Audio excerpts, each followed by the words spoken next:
Hello everyone. आज अपन अपने chapter को आगे बढ़ाते हैं। अपन ने आपको याद होगा कल अपन ने मैग्नेटिक फील्ड के बारे में पढ़ा था, मैग्नेटिज्म के बारे में अपन पढ़ रहे थे, जहां पर अपन निकल लगने वाले मैग्नेटिक फोर्स को अपन ने स्टडी किया था, है ना।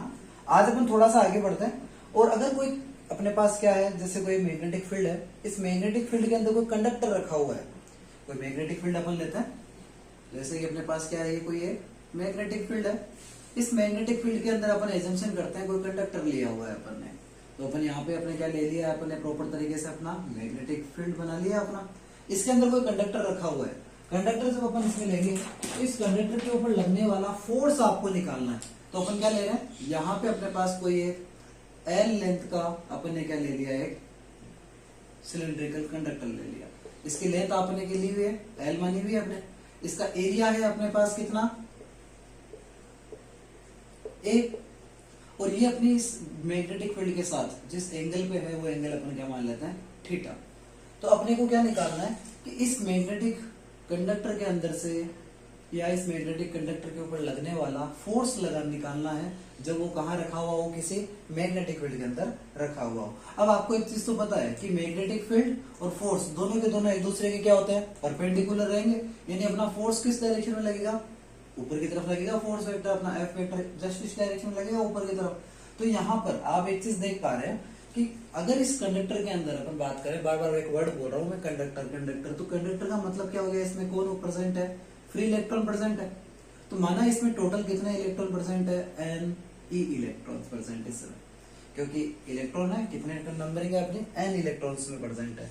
तो इस पे लगने वाला फोर्स को अगर अपन निकालना है, तो सबसे पहले अपन बात करते हैं कि इस पूरे के पूरे इलेक्ट्रिक कंडक्टर में टोटल अपना नंबर ऑफ इलेक्ट्रॉन कितना आ जाएगा, वो आ जाएगा कितना, N E A L, N E A L. और चार्ज कितना होगा, चार्ज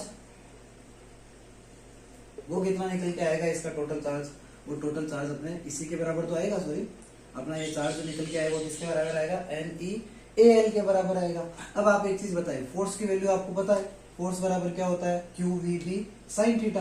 आपको एक फोर्स का फॉर्मूला कल अपन मैग्नेटिक फील्ड में निकाल चुके हैं, एफ बराबर क्या होता है, Q V B sine theta. ये आपका निकाला हुआ है ना। यहाँ पर अपने पास जो वी अपन ले रहे हैं वो ड्रिफ्ट वेलोसिटी के तौर पे लेते हैं। ये जो डी है, वी अपना वेलोसिटी ऑफ ऑब्जेक्ट है, ये अपनी क्या है, velocity of charges in conductor. किसी भी कंडक्टर के अंदर अगर चार्ज की वेलोसिटी की बात करोगे, उसको किस नाम से जानते हैं अपन, ड्रिफ्ट वेलोसिटी के नाम से जानते हैं, अपन पढ़ चुके हैं ऑलरेडी। तो F equal to Q V D sine theta.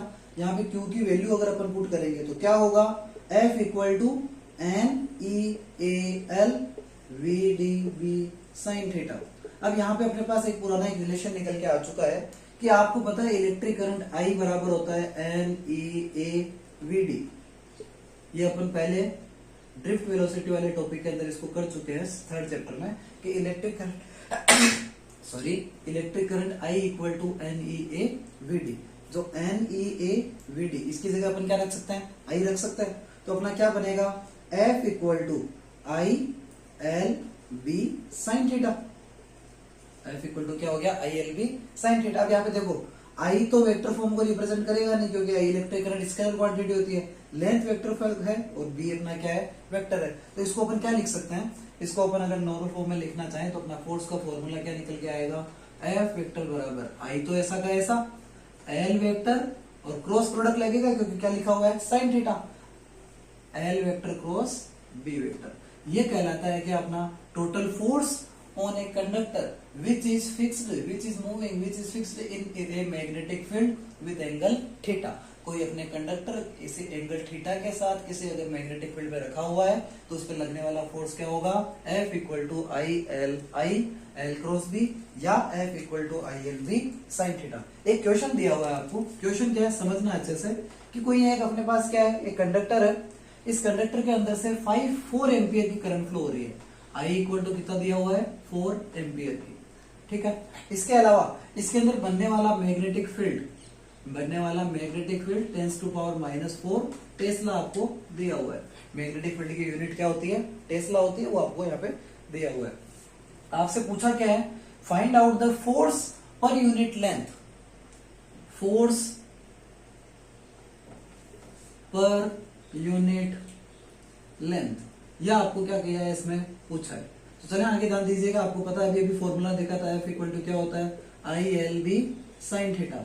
और इसके अलावा एक कंडीशन और दे दी गई है कि जो अपना मैग्नेटिक फील्ड और इलेक्ट्रिक करंट है वो दोनों के दोनों एक दूसरे के परपेंडिकुलर है, यानी परपेंडिकुलर का मतलब हो गया थीटा बराबर कितना 90 डिग्री आपको दे दिया यहाँ पे।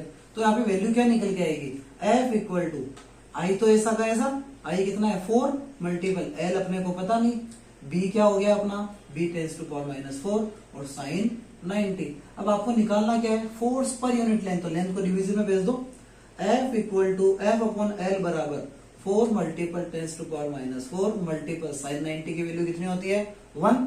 तो अपना कितना आएगा फोर्स पर unit length equal to 4 multiple tens to power -4 newton upon length की मीटर क्या होती है मीटर। तो ये अपना क्या आ गया, इसका आंसर आ गया कि अपने को अगर किसी भी अपने वायर में कंडक्टर में 4 एम्पियर की करंट फ्लो हो रही है, उस पर लगने वाला मैग्नेटिक फील्ड अगर 10 टू पावर -4 है और दोनों एक दूसरे के परपेंडिकुलर है, तो फोर्स पर यूनिट लेंथ वो कितना आएगा 4 multiple 10 to power -4 newton upon metre. I hope ये आपको अच्छे समझ में आया होगा। मिलते हैं अगले टॉपिक के लिए, तब तक पढ़ते रहिए, देखते रहिए, चैनल को सब्सक्राइब करें, लाइक करें, कमेंट करें। Thank you, have a nice day students.